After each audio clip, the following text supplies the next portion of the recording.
안녕하세요. 아이폰 팩토리에서 아이폰 디플로이라는 프로젝트의 테크니컬 디렉터로 근무하고 있는 민영기라고 합니다.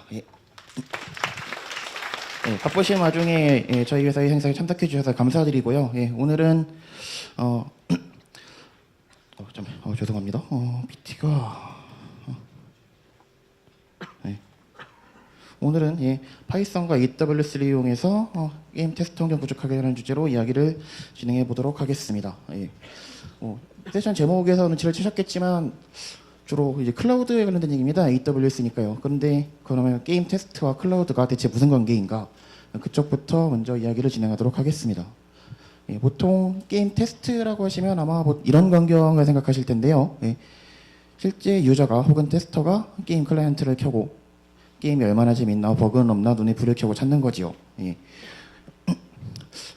이런 경우에는 흔히 말하는 베타 테스트, 오픈 베타, 클로즈 베타부터 개발 중에 진행되는 개발 테스트까지 모두 포함하는 테스트를 말하는데요. 그러면 과연 이런 테스트가, 게임 테스트가 클라우드랑 무슨 관계가 있는가? 제가 전문적으로 게임을 테스트하는 테스터는 아닙니다만 보통 게임 테스트라고 하면 세 가지 정도의 목적이 있는 것 같습니다. 일단 정말 게임이 재미있는가를 보는 테스트, 그리고 게임이 기획한 대로 제대로 만들어졌나, 혹은 버그가 있진 않나 보는 기능성 테스트, 그리고 요새는 싱글 플레이 게임이라도 성능 테스트를 하는 경우는 당연히 있지만 프레임 같은 걸 봐야 되니까요. 요새는 보통 랭킹 정도는 온라인을 지원하기 때문에 과연 서버 사이드 쪽에서 사람을 몇 명이나 받을 수 있고 사람이 많이 붙은 경우에 성능이 얼마나 느려지는가를 보는 부하 테스트, 스트레스 테스트가 있겠습니다. 그리고 이쯤에서 치신 분들도 계시겠지만 오늘 다룰 테스트는 주로 세 번째, 서버에 어떻게든 부하를 줘서 서버가 얼마나 버티느냐, 서버의 성능이 어떻게 버티냐를 보는 테스트. 이런 테스트를 진행할 때 클라우드를, AWS를 어떻게 활용할 수 있는지에 대한 내용이 되겠습니다. 보통 부하 테스트의 목적, 스트레스 테스트, 부하 테스트 엄밀히 말하면 다르게 구분하시는 분들도 계시는데요. 오늘 주제와는 크게 상관이 없기 때문에 테스트 방법 자체는 어차피 서버에 어떻게든 부하를 줘서 서버를 괴롭힌다가 목적이기 때문에 이후로는 딱히 구분하지 않겠습니다. 부하 테스트의 목적은 실제 대충 예상 동접이 얼마나 되는데 그러면 서버 스펙, CPU를 어떤 걸 써야 되고 멤버를 어떤 걸 써야 되는지를 결정하기 위해서 테스트를 한다던가, 혹은 이미 개발 환경은 이렇게 구축할 거로 되는데 실제로 우리가 예측한 대로 성능이 나오는지를 확인하다던가, 혹은 버티는 게 버티는 것 같은데 실제 게임을 할 때 유저가 늘어나면 반응 시간이 갑자기 느려진다던가 게임 플레이에 지장은 없는가 등을 확인하기 위한 것이 부하 테스트가 되겠습니다. 그래서 이 시간에 하는 테스트는 대부분 생각하시는 게임 클라를 놓고 게임 재밌나 안 재밌나를 보는 테스트라기보다는 좀 이렇게 어떻게 보면 멋대가리 없는 더미 클라이언트라고 하죠. 사용자 행동을 흉내내서 메시지만 서버로 잔뜩 전송하는 더미 클라이언트를 여러 개 띄워놓고 서버가 해당 요청을 받아내면서 어디까지 버티냐를 테스트하는 그런 테스트가 되겠습니다. 테스트에 대한 서론이 길었는데요. 아직까지 클라우드랑 무슨 관계가 있는지에 대한 얘기는 안 나왔죠. 보통 게임 개발 중에 서버를 사용하고 계신다면 아마도 사무실 안이나 혹은 사무실 바깥쪽에 작은 IDC 쪽에 게임 서버 개발 환경을 구축해 두신 분이 많으실 텐데요. 원래 테스트라는 게 특히 성능 테스트 같은 경우는 실제 운영 환경과 비슷한 환경에서 테스트를 하는 것이 가장 유효한 결과를 뽑아낼 수 있고 사실 그쪽이 맞습니다. 그렇다면 물론 클라우드, AWS상에서 서비스를 하시는 분들이라면, 예정하신 분들이라면 AWS상에서의 테스트가 의미가 있을 텐데 그런 경우가 아니라면 왜 굳이 클라우드를 써야 되는가? 개발 환경도 있고 사무실도 있고 다 있는데 정말 딴 데 서비스하면 안 되는 것인가? 라고 하시면 사실 안 될 건 없습니다. 그냥 테스트 하시면 됩니다. 그런데 의외로 흔히 생각하지 못하는 문제들이 몇 가지 있어요. 흔히 쉽게 생각하실 수 있는 문제도 있고 가끔씩 간과하시는 문제들도 있는데, 사무실에서 테스트를 진행한다. 여기서 사무실에서 테스트를 진행한다는 말은 더미 클라이언트를 사무실에서 돌리시거나 혹은 게임 서버를 사무실에서 돌리시거나 혹은 둘 다 사무실 안에서 돌리실 경우를 말하고 있습니다. 이 경우에 어떤 문제가 있는지를 한 번씩 짚어보고 대체 그럼 클라우드가 이 경우에 이 문제를 해결하는데 어떤 도움을 주는지를 알아보도록 하겠습니다. 우선 부하 테스트는 서버를 테스트하는 거니까 서버에 관계된 문제부터 먼저 확인을 해보겠습니다. 네, 보통 부하 테스트는 서버가 동접을 얼마나 버티느냐 혹은 요청을 초당 얼마나 처리하느냐를 보는 테스트이기 때문에 서버 스펙을 계속 바꿔가면서 되는 경우가 많아요. 보통 비즈니스 스펙이 먼저 나오고 또 우리는 동접을 5만 원 받아야 된다. 혹은 우리는 한 방에 50명은 플레이해야 된다. 이런 상황이 나올 때마다 그 비즈니스 요구사항에 맞춰서 서버 스펙을 결정해야 되기 때문에 서버 스펙을 계속 바꿔가야 되는 경우가 많고, 그리고 원래 서버라는 물건이 보통 클라이언트보다는 머신 자체의 스펙이 높죠. 예. 그리고 요새는 서버가 한 대로 서비스하는 게임이 드물기도 하고, 보통 개발 환경은 비용 문제나 관리 등의 문제로 인해서 게임 서버와 DB, 요새는 보통 캐시를 쓰시니까 레디스 같은 것들을 한 머신에 몰아두시는 경우도 많은데, 당연히 실제 서비스와 비슷한 테스트를 하시려면 IO 문제 등으로 인해서 이런 것들을 다 분리하셔야 됩니다. 그래서 부하 테스트에 필요한 서버 머신을 구매하시려면 좀 좋은 머신으로, 그것도 다양한 스펙으로, 그리고 여러 대의 머신을 준비해야 되는 문제가 있는데, 사무실에 이런 거를 준비해 주시는 경우는 물론 큰 회사 다니시는 분들, 좋은 회사 다니시는 분들은 있으시겠습니다만 보통 잘 없으리라 생각이 됩니다. 그리고 다음으로 부하 더미 클라이언트를 놀릴 사이트 쪽의 문제에 대해서 알아보겠습니다. 보통 더미 클라이언트 하나가 유저 한 명을 흉내내는 경우는 보통 드물죠. 그리고 더미 클라이언트를 쓰는 이유가 애초에 사람을 테스트를 그만큼 확보 못해서이기도 한데요. 저기 바다 건너 서쪽에 있는 나라 같은 경우라면 정말 사람을 긁어 모아서 테스트를 진행할 수도 있겠습니다만, 아무래도 우리나라는 그렇게까지 테스터를 모으긴 좀 힘들고요. 그래서 사용자를 흉내내는 더미 클라를 만들어서 테스트를 진행하는 거죠. 그러다 보니까 동시에 여러 명의 유저를 흉내내려면 멀티스레딩이 가능해야 돼요. 일단 코어가 많은 머신이 필요하고요. 무조건 서버보다는 성능이 덜 필요합니다만, 그리고 여러 명의 유저가 보내는 메시지를 흉내를 내야 되기 때문에 네트워크 I/O 성능도 어느 정도 필요합니다. 그리고 끝으로 정말 물론 정말 더미 클라이언트 작성이 능하신 분들은 머신 하나에서 10,000명 정도를 시뮬레이션 하는 분들도 봤습니다만, 보통 머신 스펙에 따라 다릅니다만 2,000명에서 3,000명 정도를 시뮬레이션 하면 게임의 장르에 따라 다르지만 괜찮은 성능을 뽑아낸다고 볼 수 있는데요. 보통 3,000명을 목표로 서비스 개발하시는 분들은 드물 수도 있기 때문에 이 경우에도 좀 더 더미 클라이언트를 돌릴 수 있는 머신 수가 좀 많이 필요한 경우가 있습니다. 그림이 참 단순한데 그림 그리는 부분마다 문제가 있는데, 지금 저 부분은 제가 네트워크라고 그러는 건데 보실지 모르겠네요. 의외로 많은 분들이 모르고 넘어가시는 문제이기도 한데 테스트 결과에 심각한 영향을 줄 수도 있는 부분이기도 합니다.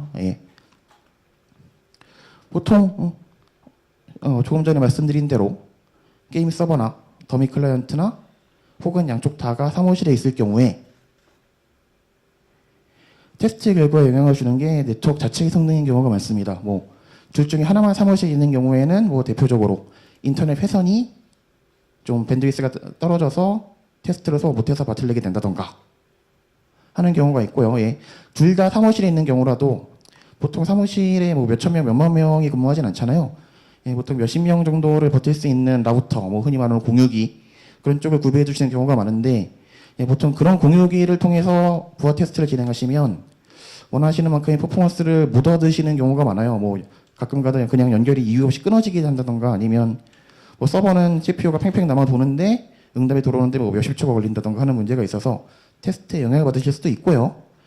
그리고 사무실에서 부하 테스트를 누리시면 아주 높은 확률로 웹서핑을 진행하시는 팀원분들의 눈총을 받으실 수 있습니다. 사실 요새는 꼭 웹서핑 같은 취미 생활이 아니더라도 인터넷이 없으면 일하기 힘든 세상이기도 하고 해서 팀원들이 인내심을 실험하시는 상황이 될 수도 있어서 이것도 부작용이라고 할 수 있겠습니다.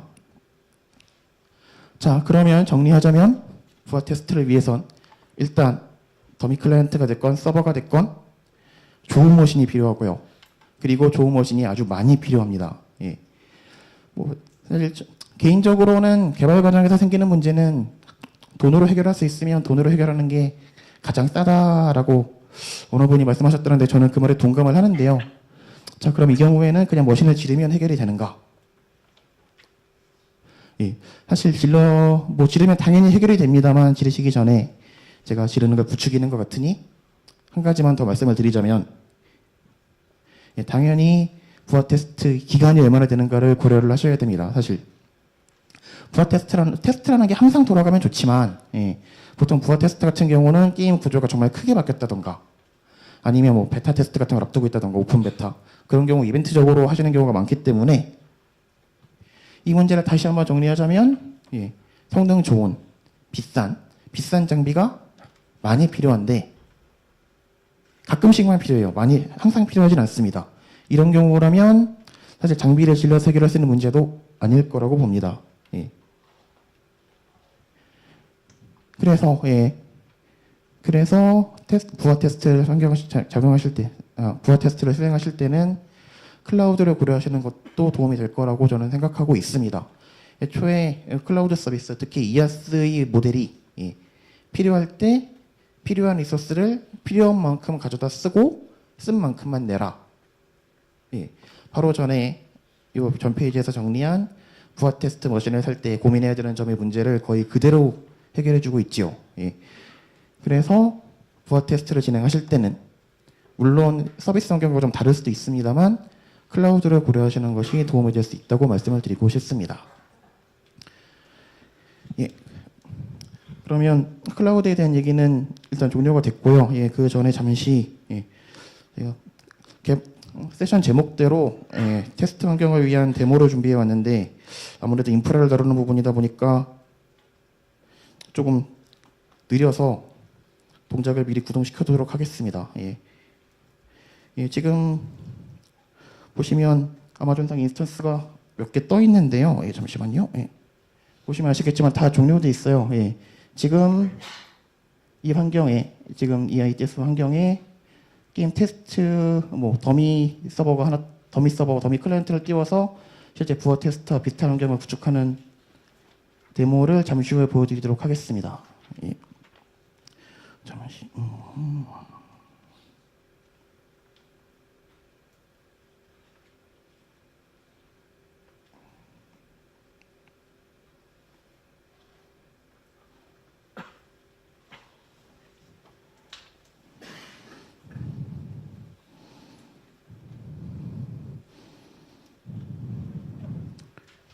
예, 발표 계속 진행하겠습니다. 자, 그렇다면 세상에는 클라우드 서비스가 많은데 왜 굳이 AWS인가? 예, 우선 부하 테스트를 진행하시다 보면 좀 덩치가 큰 데이터들이 사무실 작업하시는 분들이 PC와 그 부하 테스트 환경 간에 왔다 갔다 할 일이 좀 있습니다. 예를 들자면 아마 대표적으로는 게임 로그 파일들이 되겠고요. 부하 테스트는 말 그대로 서버를 괴롭히는 테스트이기 때문에 디버깅을 위해서건 프로파일링을 위해서건 로그가 많이 남을 수밖에 없고 서버에 놔두고 분석하시는 건 아무래도 불편하시기 때문에 보통 사무실 아니라 작업하시는 환경으로 옮기는 경우가 많죠.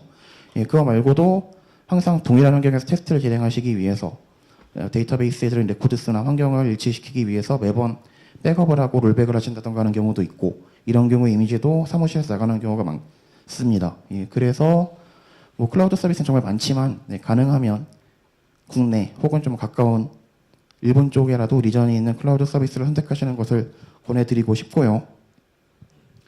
예, 그리고 부하 테스트를 위해서는 확실히 조금 전에 말씀드린 대로 서버 수가 좀 많이 필요하기 때문에 물론 대부분의 클라우드 서비스가 웹 대시보드를 이용해서 인프라를 만들고 배포하는 걸 지원하고 있지만 이걸 일일이 사람 손으로 하면 항상 실수가 생기고 사실 시간이 오래 걸립니다. 예.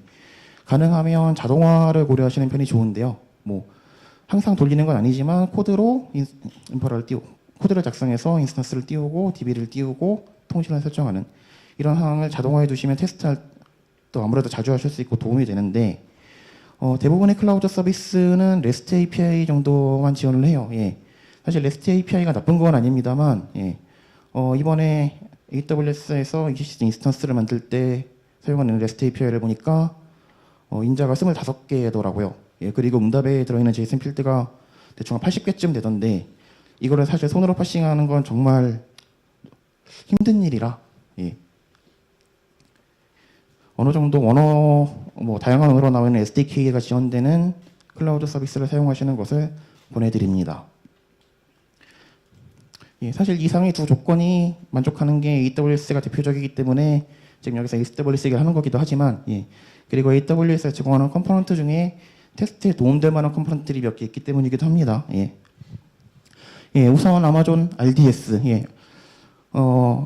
RDBMS, MySQL이나 MariaDB 같은 RDBMS를 서비스 형태로, 예, 보통 아마존 EAS 하시면 웹 대시보드에서 인스턴스 클릭하면 가상 PC가 생긴다고 생각하시잖아요.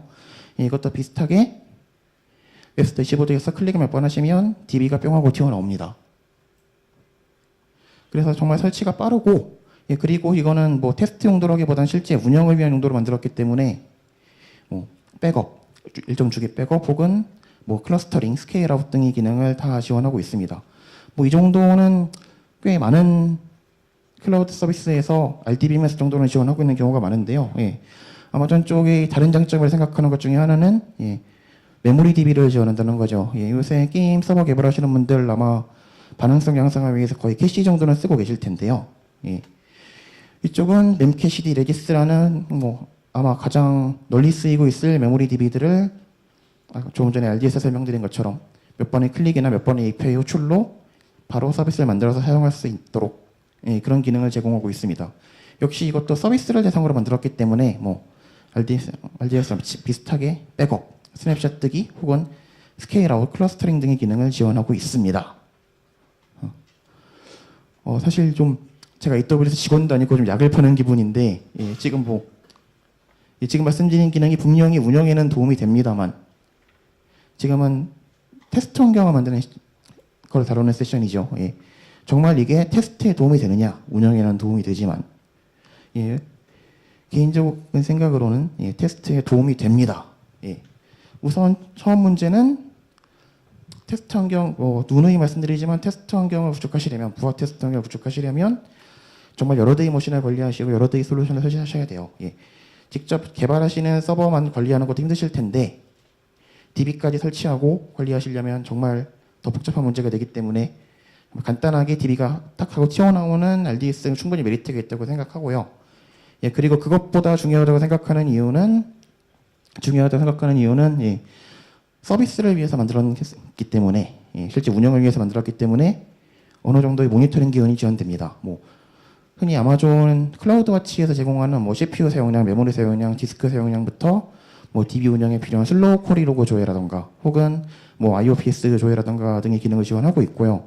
예, 물론 운영을 위해서 만든 모니터링 툴이라 실제 본격적인 튜닝을 하실 때는 조금 부족하다고 생각하실 수도 있는데, 뭐 사실 저 정도의 툴이 별다른 작업 없이 그냥 나오는 것만으로도 테스트에는 충분히 도움이 된다고 생각을 하고 있습니다.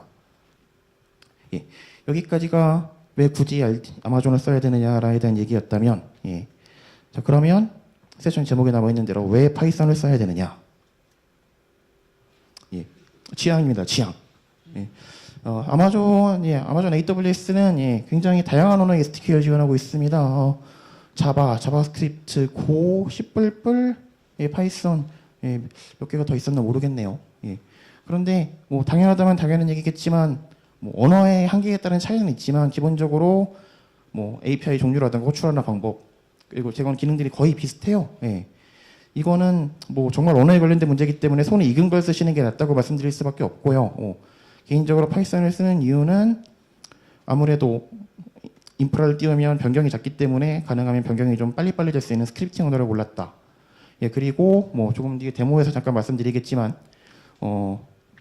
좀 AWS 인프라를 부르는 거 외에 뭐 텍스트를 다룬다던가 문자의 포매팅을 다룬다던가 그런 쪽에서 뭐 자바스크립트보다는 파이썬 쪽 진자나 그런 템플릿 엔진 쪽이 있기 때문에 더 유용하다고 생각해서 개인적으로는 파이썬을 골랐습니다만, 예, 이건 정말 취향에 달린 문제라 제가 뭐라고 말씀드릴 수는 없을 것 같습니다. 자, 그러면, 예, 앞에 왜 굳이 주제를 이렇게 정했느냐에 대한 잡설이 좀 길었고요. 예, 이제 정말로 AWS 상의 파이썬으로, 예, 보토3가 AWS가 공식적으로 제공하는 파이썬 3 라이브러리 이름입니다. 보토3로 테스트 환경을 만들어 보도록 하겠습니다. 예, 보토3는 처음에는 AWS가 공식적으로 지원하는 SDK가 아니었다고 들었습니다만 현재는 AWS에서 내부적으로 관리하고 있는 공식 지원 SDK가 맞고요. 예. 제이슨 모델이라고 해서 보통 코어라는 컴포넌트가 따로 있고 이 안에서 AWS가 어떤 기능을 제공하는지를 정의해 두면 그 안에서 인터페이스를 추출하는 방식이라 항상 최신 버전의 API를 사용하실 수 있다고 하고요. 예, 그리고 REST API나 단순히 REST API를 랩핑한 걸 떠나서 몇몇 기능에 한해서지만 OOP처럼 특정 예를 들자면 EC2 인스턴스 하나가 일종의 객체 하나가 되고 이 객체를 조작하기 위해서 해당 객체의 메소드를 호출하면 된다라는 식으로 일종의 OOP틱한 API 리소스 관리를 지원하는 것이 특징입니다. 예, 보토에서 쓰이는 개념들에 대해서 잠깐 알아보도록 하겠습니다. 일단 보토에서 쓰이는 개념들 중에 가장 기본이 되는 건 인증인데요. 예. AWS 써보신 분들도 계시고 보통 API 써보신 분들 계시겠지만 예. 보토를 사용하시려면 AWS가 발급한 키 아이디와 시크릿 키가 필요합니다. 예. 이거를 관리해 주는 게 세션이라고 보시면 되겠고요. 예. 모든 보토3 API는 세션을 거쳐서 전과 통신을 합니다. 예. 그리고 보토에 또 다른 개념은 리소스라는 개념이 있는데요. 이거는 이름 그대로 아마존 클라우드 상에 있는 자원 하나를 관리하는 컨셉이라고 생각하시면 됩니다. 조금 전에 말씀드린 고수준 API랑도 연관이 되어 있고요. 예. 예를 들자면 VPC라던가 혹은 서브넷, EC2 인스턴스 등이 리소스 형태로 관리되는 대표적인 자원이 되겠습니다. 예, 그리고 컬렉션이라는 개념이 있는데요. 이름 그대로 정말 자료 구조입니다. 예, 장고를 써보신 분들은 장고 쿼리셋과 비슷하다고 생각해 보실 수도 있겠는데요. 예, 보통은 컬렉션이지만 리소스들 묶음, 예를 들자면 EC2 인스턴스에 NIC가 네트워크 인터페이스 랭카드가 여러 개 붙어 있을 수 있잖아요. 예, 그런 거를 접근할 때 보통 EC2 인스턴스 밑에 NIC 컬렉션이 있습니다. 예, 이런 식으로 리소스 관리 형태로 사용이 되고요. 컬렉션이다 보니까 필터링이라든가 몇 가지 자료구조 조작 연산을 지원하는데 대부분의 메소드가 리턴하는 타입도 컬렉션이기 때문에 일종의 체이닝 메소드를 사용할 수 있다는 특징이 있습니다. 예, 그리고 이건 스크립팅을 하실 때 필요한 기능인데요. 예, 특정 인스턴스의 상태가 변할 때까지 블록되는 함수가 있습니다. 예를 들자면 처음에 EC2 인스턴스를 만들고 해당 인스턴스가 온라인이 될 때까지 기다려야 다음에 서버 쪽에 요청을 날린다던가 아니면 서버를 띄운다던가 작업을 할 수 있는데 그런 경우에 웨이터를 하나 띄워두시고 서버가 사용 가능해질 때까지 기다려라 라고 명령을 내리시면 해당 시점까지 블록이 되는 웨이터라는 개념이 있습니다. 예, 그리고 끝으로 클라이언트라는 개념이 있는데요. 예, 이거는 앞에 말씀드린 거랑 조금 다른 게 이거는 정말 저수준의 API, 그냥 REST API를 1대1로 해놓은 API라고 생각하시면 되고요. 근데 조금 전에 보통의 장점이 좀 OOP처럼 고수준의 API를 제공하는 거라고 말씀을 드렸는데 몇몇 기능들은 아직까지 리소스 형태의 API를 제공하지 않고 있습니다. 나머지 부분들은 클라이언트를 사용하셔서 REST API를 부르는 수준으로 직접 호출을 하셔야 됩니다. 예. 그래도 요청을 날릴 때 HTTP 리퀘스트를 만드는 수고 정도는 덜어주니까 저 정도로도 도움이 되긴 한다고 생각합니다. 예. 예, 라이브러리에 대한 설명은 이 정도로 하고요. 예. 즉 오늘 구축해볼 테스트 종류의 구축도는 다음과 같습니다. 예. AWS 익숙하지 않으신 분들을 위해서 개념을 살짝 설명드리자면 예. 우선 제일 바깥쪽에 있는 사각형 VPC라는 게 버추얼 프라이빗 클라우드의 약자고요. 저게 서비스 하나를 구성하는 네트워크 하나, 흔히 서브넷이라고 하시면 서버 개발자분들은 아실 수도 있을 텐데요. 물론 AWS는 서브넷이 따로 있지만 예, 다른 서비스와 독립적인 네트워크를 구성하기 위한 단위 하나라고 보시면 될 것 같고요. 예, 그리고 해당 AWS에서는 접근 가능, 그러니까 특정 IP에서의 접근을 차단한다던가 하는 보안 관련 정책이라던가 기타 정책들이 VPC에 묶이는 경우가 많기 때문에 대부분은 AWS 가입식 기본으로 제공하는 VPC에서 만들 수도 있지만 이번 시간에는 VPC를 별도로 구축해 보도록 하겠습니다. 나중에 보안 관련 이슈를 대처하실 때 저쪽이 훨씬 편하기 때문이기도 하고요. 예, 그리고 기본적으로 VPC를 만들면 이름이 프라이빗이 들어가서 그런지는 모르겠는데 AWS 외부에서는 접근이 불가능해요. 예, SSH 같은 것도 붙일 수가 없는데요. 예, 그래서 VPC 내에 있는 리소스에 AWS 밖에서 접근을 하려면 몇 가지 추가 작업이 필요합니다. 예, 주위에 자세하게 설명드릴 거고요. 지금은 VPC 내에 있는 리소스를 외부에 접근하려면 뭐 저기 인터넷 게이트웨이랑 라우트 테이블이라는 개념이 필요하다 정도만 기억해 주시면 좋을 것 같습니다. 예, 그리고 그 외에 보안에 필요한 시큐리티 그룹과 서브넷 이런 개념들을 대충 만들고 그 위에 더미 게임 서버 몇 개와 더미 클라이언트 돌리는 서버 몇 개, 그리고 조금 전에 설명드린 엘라스틱 캐시, 레디스가 올라간 엘라스틱 캐시와 아마존 RDS 상에 올라간 마리아DB를 띄워서 테스트를 진행하는 환경을 구축해 보도록 하겠습니다. 예. 인프라 구축이다 보니까 보여드릴 부분은 사실 그냥 구현이 됐다 정도밖에 보여드릴 부분이 없을 것 같고, 실제 보터3를 사용해서 인프라를 구축하실 때 도움이 될 만한 팁 같은 것만 잠깐 정리해 드리고 실제 데모로 넘어가도록 하겠습니다. 예. 아마존이 역사가 오래돼서 그런지는 모르겠는데, 기간이 오래돼서 그런지 모르겠는데, 의외로 아마존상에 있는 리소스들을 구분하는 구분자가 일관성이 좀 부족해요. 예, 어떤 경우에는 그냥 네임으로 스트링을 받는 경우도 있고, 어떤 경우에는 항상 알아보기 힘든 문자열을 꼭 아이디로 해서 이거 겹치면 안 된다라고 하는 경우도 있고, 일반적인 문자열을 허용하는 경우에도 똑같은 리소스에 중복은 되면 된다, 중복을 허용한다, 한다가 갈리는 경우가 많아서요. 예, 코드로 관리하기 위해서는 태그라는 기능, 리소스에 필요하신 걸 태그를 붙일 수 있는데, 가능한 한 모든 리소스에 태그를 붙이시고 이 태그가 이름이다, 이 태그가 구분자다라고 생각하시고 작업을 진행하시는 것이 편합니다. 특히 EC2 인스턴스 같이 동일한 타입 리소스인데 여러 개를 관리해야 된다라고 하는 경우에는 태그는 중복을 허용하기 때문에 모든 인스턴스의 아이디를 한 번에 관리하시는 것보다는 태그를 이용해서 한 번에 동일한 태그를 가진 EC2 인스턴스에 대해서 작업을 수행하시는 것이 편할 것 같습니다. 예. 그리고 일관성이 없다고 말씀드린 것처럼 몇몇 기능은 태깅조차도 지원하지 않기 때문에 이런 경우에는 그냥 AWS가 권하는 아이디나 일반적인 이름으로 관리하실 수밖에 없을 것 같긴 합니다. 예, 그리고 코드로 인프라를 만들면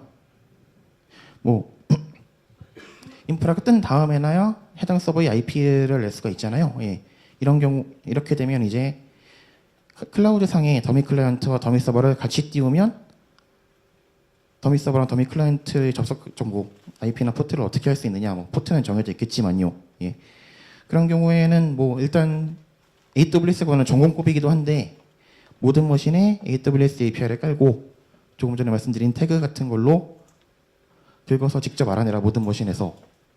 이게 AWS가 전공법인데요.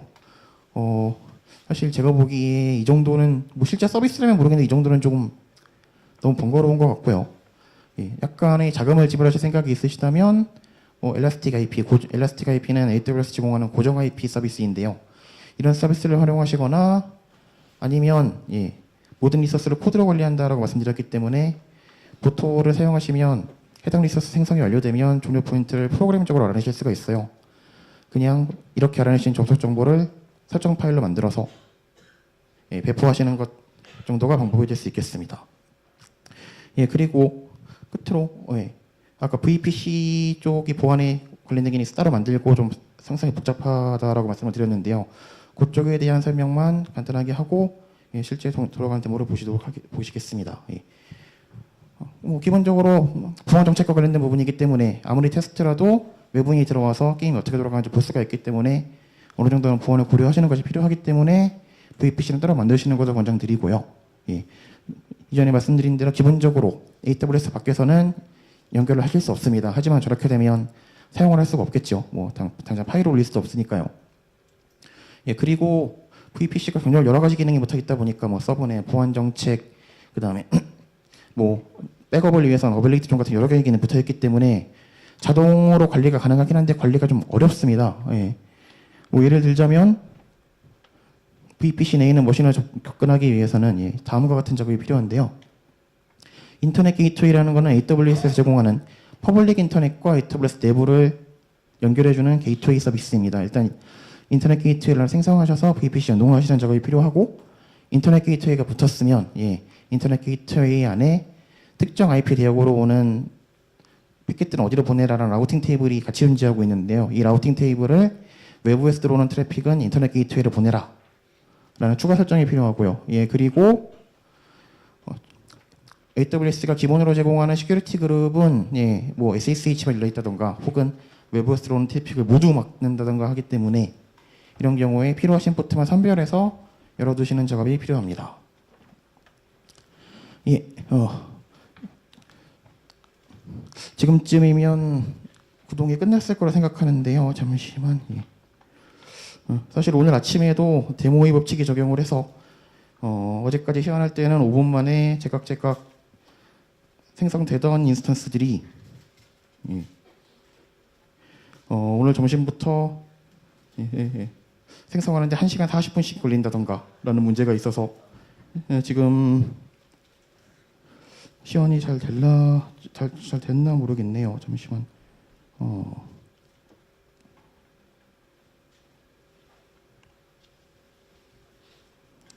리프레시를 하면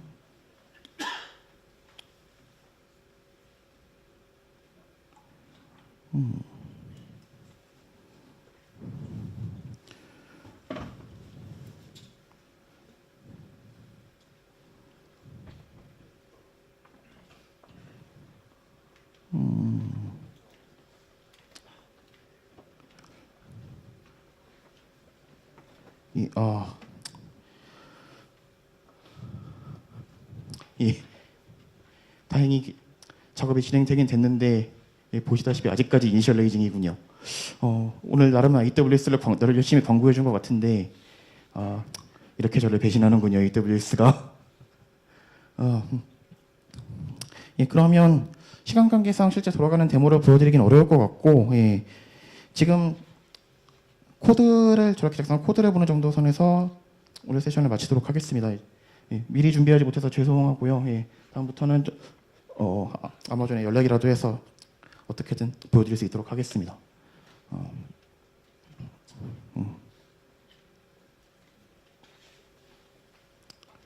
예, 시간 관계상 다른 부분은 많이 보여드리지 못할 것 같고요. 조금 전에 복잡하다고 말씀드렸던 예, VPC 생성하는 부분 쪽만 한번 보고 이번 세션 종료하도록 하겠습니다.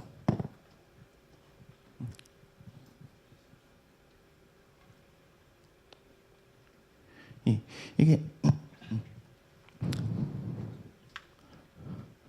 예, 우선 VPC를 생성하시고 외부에서 해당 VPC 내 리소스에 접근하시기 위해서는 우선 당연히 처음에 VPC를 만드셔야 되고요. 예, VPC를 만드실 때는 이게 일종의 네트워크 개념이기 때문에 이 VPC 안에서 몇 개의 IP를 내부적으로 사용하겠다는 걸 CID를 지정해 주셔야 돼요. 예, VPC를 만드시면 예, 조금 전 리소스 관리 쪽에 팁으로 말씀드린 대로 나중에 새로 생성하거나 삭제할 때 편하게 삭제하실 수 있도록 태그를 붙이시는 것이 좋습니다. 예.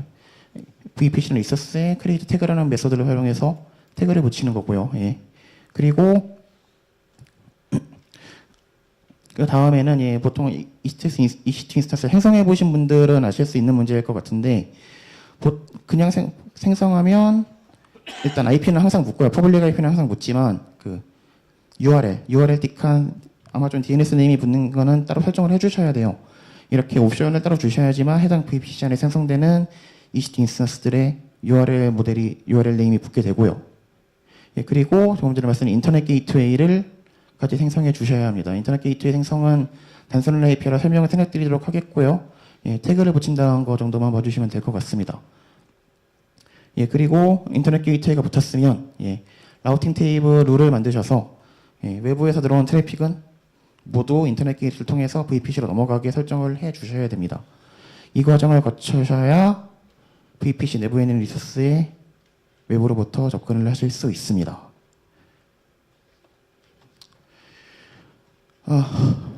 예, 오늘 준비한 내용은 여기까지면 좋겠지만 예,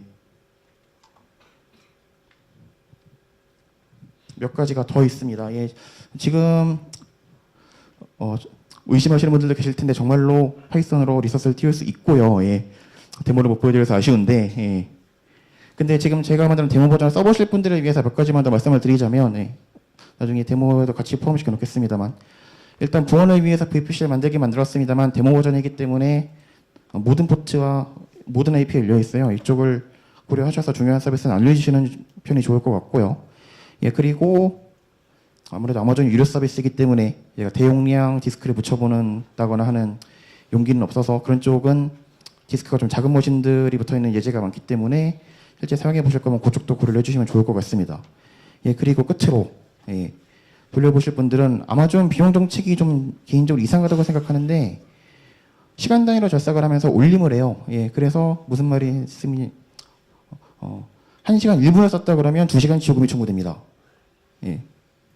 그리고 무료 티어는 한 번에 한 대 정도밖에 못 돌리시기 때문에 실제 부하 테스트에 비슷한 환경을 구축해 보시려면 유료 티어를 쓰시는 걸 피하실 수가 없고, 그리고 시도를 해보시다 보면 뭐 세팅이 실패하거나 해서 머신을 내렸다 올려야 되실 일이 많을 텐데 올리실 때마다 비용이 나가기 때문에 비용에 관련해서는 조심을 해주시는 게 좋겠습니다. 예.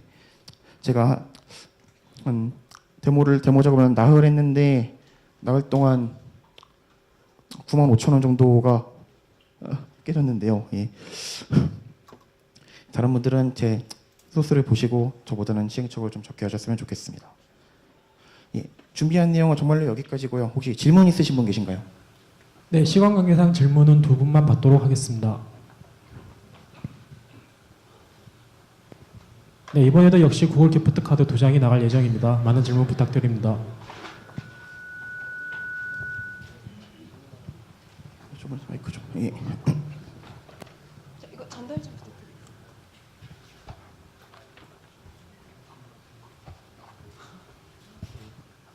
안녕하세요. 그 테프트라고 해가지고 저는 막 이제 테프트 클라이언트들을 만들어가지고 이제 더미 클라이언트를 만들어 뭐라고 해야 되지?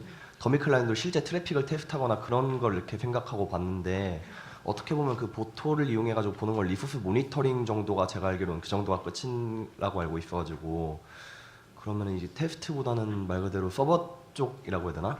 서버 쪽을 모니터링하는 정도이지 않을까 해가지고 그러니까 혹시 테스트 클라이언트를 실제 만드는 기법이라든가 그런 거에 대한 자료는 있나 그게 궁금합니다. 테스트 클라이언트를 만드는 기법에 대한 자료보다는 예, 지금 시간 관계상 보여드리진 못했는데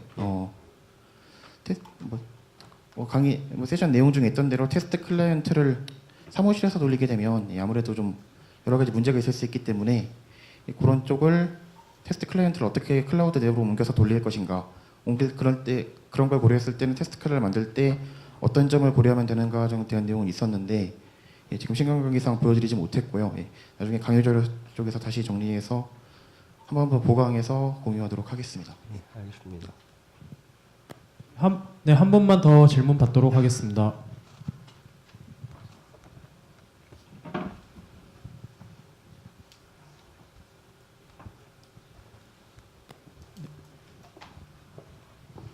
예, 저분 마이크 좀. 예. 네, 좋은 강의 잘 들었고요.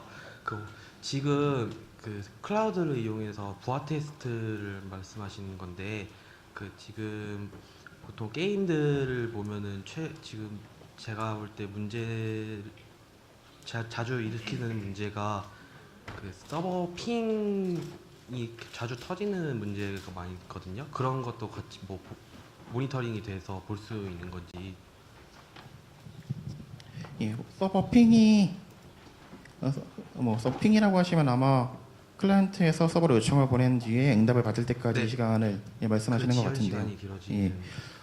예, 보통 부하 테스트의 목적 중에는 예, 유저가 몰릴 때마다 지연 시간이 얼마나 늘어나는지 혹은 그 원인을 얼마나 찾는지에 대한 내용도 같이 들어가 있고요. 예, 물론. 그리고 클라우드 상에서 진행하면 좋다고 아까 말씀드린 이유 중에 하나가 예, 사무실 안에서 아무래도 네트워크가 병목이 될 수 있다는 말씀을 드렸는데요. 예, 실제로 게임 서버에서 핑이 병목이 되는 경우는 정말 원인은 사실 다양합니다. 예, 근데 아마 대부분 상당수의 경우에는 DB 문제일 거고요. DB 기록과 있는 게 느려서일 거고요. 아마 그 다음에는 멀티스레드로 좀 병렬화 프로그래밍을 하실 때 병렬화 쪽 스케줄링이 잘못돼서인 경우가 많을 거고 그런 경우가 있을 텐데요. 예. 그런데 부하 테스트 자체를 진행하는 것 자체가 예, 실제 사람이 한두 명 붙어서 여러 명 패킷을 많이 날릴 때랑 정말 TCP 연결이 여러 개 붙어서 여러 명이 동시에 날릴 때가 서버가 동작하는 거랑 예, 스케줄링 하는 게 다르기 때문에 그거를 확인하기 위한 테스트이기도 하거든요. 예, 그래서 근데 그렇게 하려면 말씀드린 대로 다른 요인을 최대한 배제하고 뭐 정말 원인을 찾아야 되니까 네트워크는 정말 충실하게 자원을 주고 특정 자원만 조여가면서 어디가 원인인지를 찾아내는 게 필요하거든요. 그렇다 보면 그렇게 그쪽 테스트를 위해서는 뭐 DB 스펙을 좀 낮은 걸로 바꿔본다던가 아니면 서버 스펙을 좀 좋은 걸로 바꿨다가 낮은 걸로 바꿔본다던가 뭐 메모리를 좀 낮춰본다던가 하는 식으로 어디가 병목이 되는지를 찾아보시는 데 도움이 될 것 같습니다. 네, 감사합니다. 네, 두 번째 세션을 여기서 마치도록 하겠습니다. 멋진 강연 진행해 주신 민영기 테크니컬 디렉터님 감사합니다.